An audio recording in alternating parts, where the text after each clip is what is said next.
إن الحمد لله نحمده ونستعينه ونستغفره ونعوذ بالله من شرور أنفسنا ومن سيئات أعمالنا من يهده الله فلا مضل له ومن يضلل فلا هادي له وأشهد أن لا إله إلا الله وحده لا شريك له وأشهد أن محمدًا عبده ورسوله يا أيها الذين آمنوا اتقوا الله حق تقاته ولا تموتن إلا وأنتم مسلمون يا أيها الناس اتقوا ربكم الذي خلقكم من نفس واحدة وخلق منها زوجها وبث منهما رجالا كثيرا ونساء واتقوا الله الذي تساءلون به والأرحام إن الله كان عليكم رقيبا يا أيها الذين آمنوا اتقوا الله وقولوا قولا سديدا يصلح لكم أعمالكم ويغفر لكم ذنوبكم ومن يطع الله ورسوله فقد فاز فوزا عظيما أما بعد فإن أصدق الحديث كتاب الله وخير الهدى هدى محمد صلى الله عليه وسلم وشر الأمور محدثاتها فإن كل محدثة بدعة وكل بدعة ضلالة وكل ضلالة في النار Ma'asyiral muslimin wa zumratal mu'minina rahimakumullah ittaqullah faqad fazal muttaqun. Bertakwalah kalian kepada Allah subhanahu wa ta'ala. Sungguh orang-orang yang bertakwa adalah orang-orang yang benar-benar mendapatkan kemenangan. Karena orang-orang yang bertakwa itulah yang nantinya akan mendapatkan surganya, dan orang yang mendapatkan surganya dialah orang-orang yang mendapatkan kemenangan yang hakiki. Faman zuhziha 'anil nar wa udkhilal jannata faqad faz. Barang siapa yang dijauhkan dari neraka, diselamatkan dari neraka dan dimasukkan ke dalam surga, maka dia benar-benar telah mendapatkan kemenangan. La yastawi ashabul jannah, la yastawi ashabul jannati, la yastawi ashabun nari wa ashabul jannah, ashabul jannati humul faizun. Tidak sama antara penduduk neraka dengan penduduk surga. Para penduduk surga, merekalah orang-orang yang menang. Salawat dan salam, keberkahan dan kenikmatan semoga selalu terlimpahkan dan tercurahkan kepada Nabi Agung Muhammad sallallahu alaihi wasallam. Begitu pula kepada seluruh keluarga beliau, seluruh sahabat beliau, dan seluruh kaum muslimin yang mengikuti beliau dan para sahabatnya dengan baik hingga hari akhir nanti. Para jemaah sekalian rahimana wa rahimakumullah, sebentar lagi kita akan menyambut tamu yang sangat istimewa sekali. Bulan Ramadan, bulan yang dipenuhi dengan keberkahan, bulan yang apabila kita bisa memanfaatkannya dengan sebaik-baiknya dan kita mendapatkan Lailatul Qadar, maka seakan-akan kita bisa menambah ibadah selama 83 tahun lebih. Sungguh ini bulan yang sangat istimewa, dan amalan-amalan yang kita lakukan di dalamnya akan benar-benar memuliakan kita, benar-benar mengangkat derajat kita di sisi Allah subhanahu wa ta'ala. Oleh karenanya para jemaah sekalian rahimana wa rahimakumullah, kita harus benar-benar mempersiapkan diri untuk menyambut tamu yang sangat istimewa ini. Jemaah sekalian rahimana wa rahimakumullah, beribadah di bulan Ramadan sebagaimana beribadah di bulan-bulan yang lainnya, dia punya keistimewaan yang sangat tinggi tapi harus ada 2 syarat yang kita penuhi, yaitu syarat ikhlas. Kita menjalankannya benar-benar untuk mendapatkan pahala dari Allah Subhanahu wa taala, bukan karena dorongan duniawi, bukan karena ingin dipuji, bukan karena riya. Dan yang kedua, kita harus benar-benar sesuaikan amalan-amalan yang kita lakukan di bulan Ramadan tersebut sesuai dengan tuntunan Nabi kita Muhammad sallallahu alaihi wasallam. Sehingga menjadi sangat penting bagi kita untuk berusaha mengerti bagaimana Nabi kita Muhammad sallallahu alaihi wasallam dahulu menjalani puasanya. Semakin dekat praktek puasa kita dengan yang dilakukan oleh Nabi kita Muhammad sallallahu alaihi wasallam, maka semakin berkualitas dan semakin agung pahala puasa kita di sisi Allah Subhanahu wa taala. Sebaliknya, semakin jauh puasa kita dari tuntunan Nabi kita Muhammad sallallahu alaihi wasallam, maka semakin kecil pula pahala puasa kita. Para jemaah sekalian rahimana wa rahimakumullah, sebagai seorang mukmin yang cerdas, maka harusnya kita benar-benar mengerti mana saja amalan-amalan yang sesuai dengan tuntunan Nabi Muhammad sallallahu alaihi wasallam untuk kita lakukan dengan sebaik-baiknya dan dengan sebanyak-banyaknya. Para jemaah sekalian rahimana wa rahimakumullah, dahulu Rasulullah sallallahu alaihi wasallam di bulan Sya'ban seperti ini, beliau memperbanyak puasa.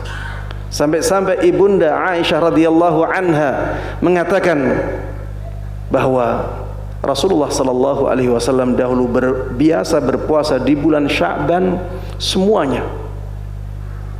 Di seluruh hari bulan Sya'ban beliau berpuasa. Di dalam riwayat yang lain disebutkan beliau berpuasa di bulan Sya'ban semuanya kecuali sedikit. Inilah dahulu kebiasaan Nabi Muhammad sallallahu alaihi wasallam. Makanya para jemaah sekalian rahimana wa rahimakumullah, di hari-hari bulan Sya'ban ini sangat dianjurkan bagi kita untuk memperbanyak puasa. Begitu pula membaca Al-Quran. Para ulama salaf di zaman dahulu, mereka sudah terbiasa meningkatkan bacaan Al-Quran mereka di bulan Sya'ban, agar nantinya ketika bulan Ramadan mereka sudah terbiasa dengan banyaknya bacaan Al-Quran. Disebutkan di sebagian biografi ulama salaf, di bulan Sya'ban mereka sudah menutup tempat kerjanya untuk fokus membaca Al-Quran. Ini menunjukkan persiapan mereka yang sangat luar biasa untuk menyambut tamu yang sangat istimewa, yaitu bulan Ramadan. Kemudian para jemaah sekalian rahimana wa rahimakumullah, ada larangan dari Nabi kita Muhammad sallallahu alaihi wasallam untuk mendahului bulan Ramadan dengan puasa sehari atau 2 hari. La taqaddamu Ramadan bi shaumi yaumin aw yaumain. Jangan sampai kalian mendahului bulan Ramadan dengan menyengaja puasa sehari atau 2 hari sebelumnya. Maka para jemaah sekalian rahimana wa rahimakumullah, apabila sudah mendekati bulan Ramadan sehari atau 2 hari dan sebelumnya kita tidak berpuasa, maka jangan berpuasa. Jangan berpuasa sehari atau 2 hari sebelum bulan Ramadan apabila sebelumnya kita tidak punya kebiasaan untuk berpuasa. Kemudian di hari Syak juga Rasulullah sallallahu alaihi wasallam mengatakan, "Man shama yaumasyakki faqad asa Abul Qasim." Barang siapa yang berpuasa di hari keraguan, maka dia telah bermaksiat kepada Abul Qasim. Berpuasa di hari keraguan adalah berpuasa di hari yang hilal bulan Ramadan di situ tidak tampak. Misalnya di tanggal 29 Sya'ban, ternyata di hari tersebut ada mendung, maka besoknya dianggap sebagai yaumus syak, karena hari itu diragukan apakah dia masuk bulan Ramadan ataukah dia masih di bulan Sya'ban. Dan Rasulullah sallallahu alaihi wasallam memerintahkan kepada kita apabila keadaannya demikian untuk menyempurnakan bulan Sya'ban menjadi 30 hari. Dan hari ke-30 di bulan Sya'ban yang seperti itu disebut sebagai Yaumus Syak, hari keraguan, dan dilarang bagi kita untuk berpuasa di hari yang demikian. Kemudian para jemaah sekalian rahimana wa rahimakumullah, termasuk di antara tuntunan Nabi kita Muhammad sallallahu alaihi wasallam yang berkaitan dengan puasa di bulan Ramadan adalah cara menentukan masuknya bulan Ramadan. Dan beliau telah memberikan kepada kita dua cara. Cara yang pertama adalah dengan ru'yatul hilal, melihat hilal di tanggal 29.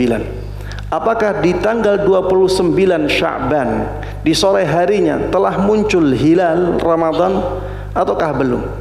Ketika muncul hilal bulan Ramadan di hari tersebut, maka besoknya berarti telah masuk bulan Ramadan. Cara yang kedua adalah dengan melengkapkan bilangan bulan Sya'ban menjadi 30 hari. Apabila di tanggal 29 Sya'ban ternyata hilal tidak terlihat karena ada mendung atau ada kabut atau yang lainnya, maka hari berikutnya dianggap tanggal 30 Sya'ban, bukan tanggal 1 Ramadan. Walaupun dalam hitungan hisab itu adalah tanggal 1 Ramadan. Tapi Rasulullah sallallahu alaihi wasallam sudah mengajarkan kepada kita dua cara ini, maka dahulukanlah cara ini. Yang pertama ru'yatul hilal, apabila tidak dimungkinkan, maka yang kedua caranya adalah dengan melengkapkan bilangan Sya'ban menjadi 30 hari. Para jemaah sekalian rahiman wa rahimakumullah, ketika bulan Ramadan sudah datang, maka kita dianjurkan untuk memberikan kabar gembira kepada teman-teman kita, kepada saudara-saudara kita sesama muslim akan datangnya bulan Ramadan. Sebagaimana dahulu dilakukan oleh Nabi kita Muhammad sallallahu alaihi wasallam. Beliau mengatakan kepada para sahabatnya, "Qad ja'akum Ramadan." Telah datang kepada kalian bulan Ramadan, syahrun mubarak. Bulan Ramadan adalah bulan yang dipenuhi dengan keberkahan. Faqad faradallahu alaikum siyamah. Dan Allah Subhanahu wa taala mewajibkan kepada kalian berpuasa di bulan ini. Kemudian Rasulullah sallallahu alaihi wasallam menyebutkan keutamaan bulan Ramadan, bahwa di bulan Ramadan pintu-pintu surga dibuka oleh Allah Subhanahu wa taala, pintu-pintu neraka ditutup oleh Allah Subhanahu wa taala, setan-setan dibelenggu. Di dalamnya ada malam Lailatul Qadar yang lebih baik daripada 1000 bulan. Maka para jemaah sekalian rahimana wa rahimakumullah, hidupkanlah sunnah ini.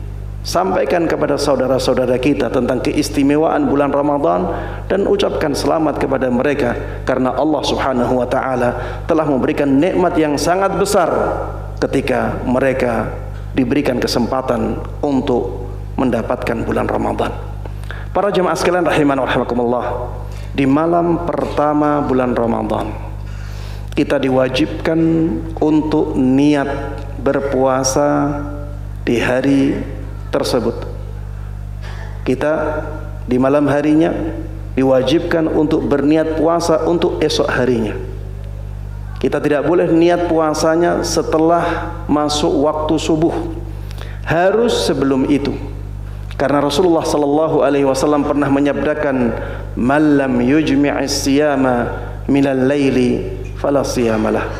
Barang siapa yang tidak meniatkan puasanya dari malam hari, maka tidak ada puasa baginya.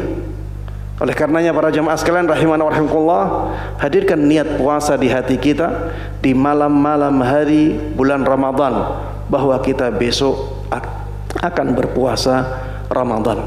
Para jemaah sekalian rahimana wa rahimakumullah, berniat ini yang sesuai dengan tuntunan Nabi sallallahu alaihi wasallam adalah dengan hati, bukan diucapkan atau dilafalkan dengan beramai-ramai dengan suara yang tinggi. Praktek yang seperti itu tidak pernah dicontohkan oleh Nabi kita Muhammad sallallahu alaihi wasallam. Maka harusnya kita sebagai umatnya yang mengaku sangat mencintai Nabi sallallahu alaihi wasallam meninggalkan yang seperti itu. Karena Rasulullah sallallahu alaihi wasallam sangat tidak ingin tuntunannya ditinggalkan. Para jemaah sekalian rahimana wa rahimakumullah, setelah mendekati waktu subuh, maka kita disunnahkan untuk sahur. Sahur para jemaah sekalian rahimana wa rahimakumullah disunnahkan untuk diakhirkan. Disunnahkan untuk diakhirkan. Sebagaimana dahulu dicontohkan oleh Nabi kita Muhammad sallallahu alaihi wasallam. Dan sahur ini adalah amalan yang istimewa. Rasulullah sallallahu alaihi wasallam pernah mengatakan, "Tasahharu fa inna fis sahuri barakah." Sahurlah kalian karena sesungguhnya di dalam sahur itu ada keberkahan.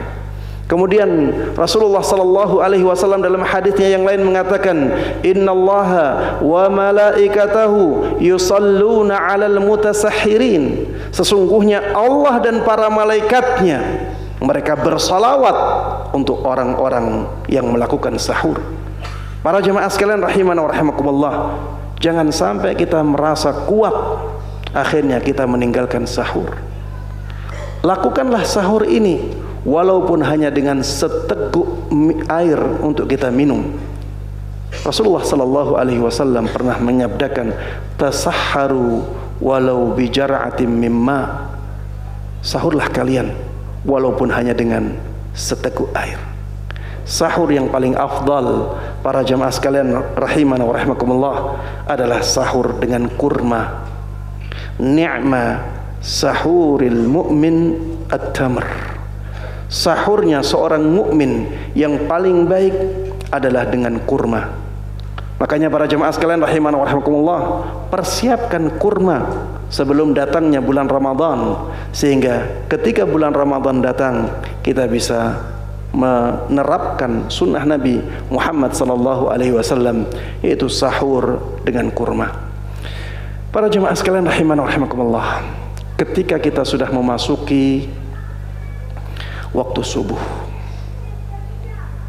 maka kita dilarang untuk makan, kita dilarang untuk minum, kita dilarang untuk mencampuri istri, dan kita dilarang untuk melakukan hal-hal yang membatalkan puasa.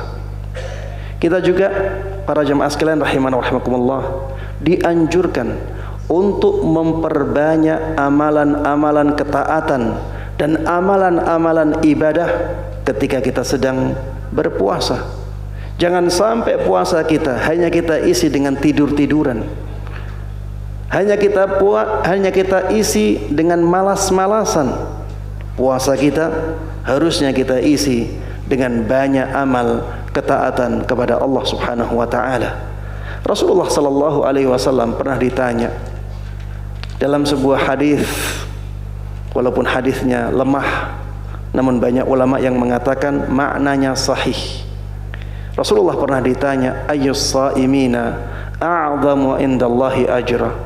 Siapakah orang-orang yang berpuasa yang paling agung pahalanya? Maka Rasulullah sallallahu alaihi wasallam menjawab, "Aktsaruhum lillahi dzikra." Yaitu orang yang paling banyak zikirnya ketika puasa.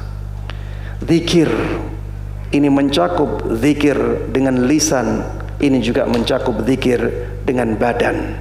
Zikir yang dimaksud di sini adalah beramal ketaatan kepada Allah Subhanahu wa taala. Maka para jemaah sekalian rahimana wa rahimakumullah, apabila kita ingin puasa kita semakin besar pahalanya, semakin banyak pahalanya dari Allah Subhanahu wa taala, hidupkan puasa kita dengan amal-amal ketaatan kepadanya.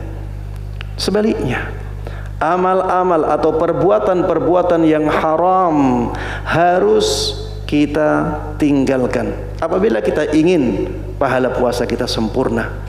Para jemaah sekalian rahimana wa rahimakumullah, dalam sebuah sabdanya Rasulullah sallallahu alaihi wasallam mengatakan, "Man lam yada' qaulaz zuri wal 'amala bih, falaysa lillahi hajatun fi ay yada'a ta'amahu wa syarabah."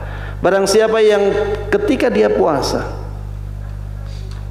Dia tidak meninggalkan kata-kata yang dusta, dan dia tidak meninggalkan perbuatan-perbuatan dusta. Maka Allah subhanahu wa ta'ala tidak butuh dengan amalannya meninggalkan makanan dan minuman itu. Allah tidak butuh dengan puasanya. Allah tidak ngasih dia pahala puasa ketika dalam keadaan puasa dia masih banyak berbohong, dia masih melakukan perbuatan-perbuatan yang bohong, perbuatan-perbuatan dusta. Rasulullah sallallahu alaihi wasallam memerintahkan kepada orang yang diajak bertengkar untuk mengatakan ini shaim. Padahal kalau dia jawab, bisa jadi jawaban tersebut bukan kemaksiatan. Tapi Rasulullah sallallahu alaihi wasallam mengatakan, "Falyaqul inni shaim." Fa in syatamahu ahadun falyaqul inni shaim. Apabila ada orang yang mencela dia, maka hendaklah dia mengatakan, sungguh aku sedang berpuasa. Jangan diladeni ajakan orang untuk bertengkar ketika kita sedang berpuasa. Yang mubah saja, ada yang dilarang oleh Allah subhanahu wa ta'ala, apalagi yang diharamkan. Semakin banyak kemaksiatan-kemaksiatan yang kita lakukan saat kita berpuasa, maka semakin sedikit pahala puasa yang akan kita dapatkan dari Allah subhanahu wa ta'ala. Oleh karenanya para jemaah sekalian rahiman wa rahimakumullah, hindarkan pandangan kita dari hal-hal yang diharamkan oleh Allah subhanahu wa ta'ala, baik melalui layar televisi atau melalui layar HP atau langsung dengan melihat hal-hal yang diharamkan di tengah-tengah masyarakat kita. Hindarkan telinga kita dari hal-hal yang diharamkan, seperti musik, mendengarkan ghibah, atau suara-suara yang lain yang dimurkai oleh Allah subhanahu wa ta'ala. Tangan kita juga demikian. Jangan gunakan tangan tersebut untuk bermaksiat kepada Allah subhanahu wa ta'ala ketika kita sedang berpuasa. Ingatlah bahwa ketika kita sedang berpuasa, sejatinya kita sedang beribadah kepada Allah subhanahu wa ta'ala. Coba bayangkan para jamaah sekalian rahimana wa rahimakumullah, apabila ada orang yang melakukan ibadah umrah, kemudian di dalam ibadah umrahnya dia melakukan kemaksiatan-kemaksiatan yang banyak, pantaskah itu dilakukan? Kita akan mengatakan tidak pantas, karena dia sedang menjadi tamu Allah subhanahu wa ta'ala sebagai seorang yang berumrah. Begitu pula dengan orang yang berhaji. Kita akan mengatakan bahwa orang yang berhaji tidak pantas melakukan kemaksiatan-kemaksiatan kepada Allah subhanahu wa ta'ala. Kalau misalnya ada orang yang membaca Al-Quran, sambil dia membaca Al-Quran dia melakukan kemaksiatan kepada Allah subhanahu wa ta'ala, apa pandangan kita? Kita akan mengatakan orang ini tidak sopan, orang ini melakukan hal-hal yang sangat tidak pantas kepada Allah subhanahu wa ta'ala, sedang ibadah tapi di sisi lain dia bermaksiat. Maka begitu pula ketika kita sedang berpuasa. Ketika kita sedang berpuasa, jagalah puasa kita sebaik mungkin dengan menghidupkannya dengan amal-amal ibadah dan tidak menjalankan amal-amal kemaksiatan. Para jemaah sekalian rahimana wa rahimakumullah, ketika sudah mendekati waktu maghrib, maka di sana kita disunnahkan untuk memperbanyak doa kepada Allah subhanahu wa ta'ala, karena doa yang dipanjatkan ketika seseorang akan berbuka itu sangat mustajab, sebagaimana dikatakan oleh sahabat Ibnu Umar radhiyallahu anhuma. Sehingga ketika kita menunggu waktu berbuka, jangan memperbanyak berbincang-bincang dengan teman-teman kita. Berbincang secukupnya. Perhatikan doa kita, karena itu adalah waktu yang sangat mustajab untuk berdoa. Kemudian setelah itu, setelah datang waktu maghrib, maka yang pertama kali kita lakukan, sebagaimana dituntunkan oleh Nabi kita Muhammad sallallahu alaihi wasallam, adalah membaca tasmiyah dengan membaca bismillah. Kemudian setelah itu kita menyantap hidangan ringan. Menyantap hidangan ringan, bukan hidangan yang berat. sebagaimana disebutkan di dalam hadis Nabi Muhammad sallallahu alaihi wasallam bahwa dahulu Rasulullah sallallahu alaihi wasallam itu berbuka dengan beberapa rutab, beberapa butir kurma yang masih segar. Ini menunjukkan bahwa Rasulullah sallallahu alaihi wasallam membatalkan atau berbuka puasa itu dengan makanan atau hidangan yang kecil, hidangan yang sedikit. Kemudian setelah itu kita minum, dan setelah selesai dengan takjil ini, maka kita disunahkan untuk membaca doa dhahabadh dhama wa batallatil uruq wa thabatal ajru insyaallah. Dhahabadh dhama artinya dahaga telah hilang, wa batallatil uruq, nadi-nadi, urat-urat nadi menjadi basah, wa thabatal ajru insyaallah, dan pahala insyaallah tetap bagi kita. Para jemaah sekalian rahimana wa rahimakumullah, di antara sunnah berbuka adalah dengan menyegerakannya. Jangan diakhirkan, nunggu 10 menit, nunggu seperempat jam, tidak. Ketika kita mendengar azan, ketika itulah kita langsung berbuka atau membatalkan puasa kita. Demikianlah yang disabdakan oleh Nabi kita Muhammad sallallahu alaihi wasallam, la yazalun nasu bi khair ma ajjalul fitr. Manusia akan selalu dalam kebaikannya ketika mereka menyegerakan buka puasanya. Barakallahu li wa lakum fil Qur'anil azim wa nafa'ani wa iyyakum bima fihi minal ayati wadh-dhikril hakim. Aqulu qawli hadha wa astaghfirullaha li wa lakum wa lisairil muslimina min kulli dhanbin fastaghfiruhu innahu huwal ghafurur rahim.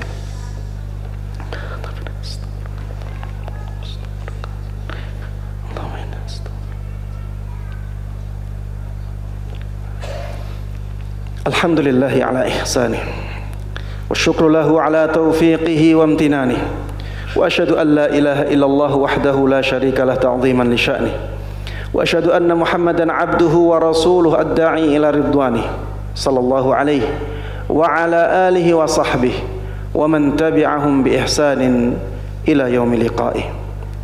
Para jamaah sekalian rahimana wa rahimakumullah, ketika seseorang berada di malam-malam bulan Ramadan, maka disunahkan, sangat dianjurkan bagi mereka untuk memperbanyak membaca Al-Quran sebagaimana di siang harinya. Hanya saja di malam hari membaca Al-Quran lebih afdal, sebagaimana dahulu dicontohkan oleh Nabi kita Muhammad sallallahu alaihi wasallam. Disebutkan di dalam hadis yang diriwayatkan oleh sahabat Ibnu Abbas radhiyallahu anhuma bahwa malaikat Jibril di setiap malam bulan Ramadan turun untuk menemui Nabi kita Muhammad sallallahu alaihi wasallam, dan tujuannya adalah bermudarasah dengan Al-Quran bersama Nabi sallallahu alaihi wasallam. Rasulullah sallallahu alaihi wasallam membaca Al-Quran kepada Jibril, dan Jibril pun membaca Al-Quran kepada Nabi sallallahu alaihi wasallam. Setiap malam bulan Ramadan terjadi hal ini. Ini menunjukkan bahwa membaca Al-Quran di malam bulan Ramadan itu sangat dianjurkan sekali. Inilah bulan Al-Quran, bulan yang dikatakan oleh Allah subhanahu wa ta'ala, syahrul Ramadan alladzi unzila fihi al-Quran. Bulan Ramadan, di bulan itulah Al-Quran diturunkan. Inna anzalnahu fi lailatin mubarakah. Kami benar-benar telah menurunkan Al-Quran di malam yang penuh dengan keberkahan, yaitu malam Lailatul Qadar. Inna anzalnahu fi lailatul qadar. Sesungguhnya kami benar-benar menurunkan Al-Quran itu di malam Lailatul Qadar. Ketika Allah subhanahu wa ta'ala memilih bulan Ramadan sebagai bulan turunnya Al-Quran, ini menunjukkan bahwa di bulan ini kita sangat dianjurkan untuk memperbanyak membaca Al-Quran, terutama di malam harinya, sebagaimana dicontohkan oleh Nabi kita Muhammad sallallahu alaihi wasallam. Kemudian di malam hari kita sangat dianjurkan untuk menjalankan salat malam, sebagaimana dahulu dicontohkan oleh Nabi kita Muhammad sallallahu alaihi wasallam, dan beliau telah bersabda, man qama ramadan imanan wa ihtisaba ghufira lahu ma taqaddama min dhanbih. Barang siapa yang salat malam di malam-malam bulan Ramadan maka dosa-dosanya yang telah lalu akan diampuni oleh Allah Subhanahu wa taala. Dosa-dosanya yang telah lalu, bukan hanya 1-2 dosa. Kalau misalnya seseorang pernah berdosa sampai 30 tahun, kemudian dia bertaubat kepada Allah Subhanahu wa taala dan dia bisa salat malam di bulan Ramadan tanpa absen sama sekali, maka salat malam tersebut bisa menjadi penghapus dosa yang dia lakukan selama 30 tahun. Para jemaah sekalian rahiman wa rahimakumullah, ketika salat malam ini kita dianjurkan untuk mengikuti imam sampai salat malam selesai. Rasulullah sallallahu alaihi wasallam pernah bersabda tentang amalan ini, "Man qama ma'al imami hatta yansarif, kutiba lahu qiyamul lailah." Barang siapa yang salat malam bersama imam sampai selesai, maka dia mendapatkan pahala salat malam semalam penuh. Dia mendapatkan pahala salat semalam penuh.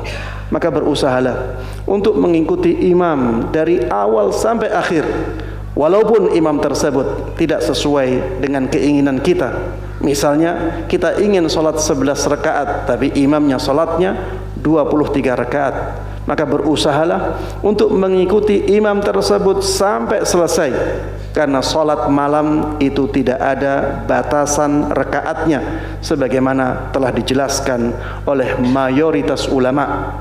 Dan mayoritas ulama mereka mengatakan bahwa salat malam di malam bulan Ramadan sebanyak 23 pun tidak ada masalah.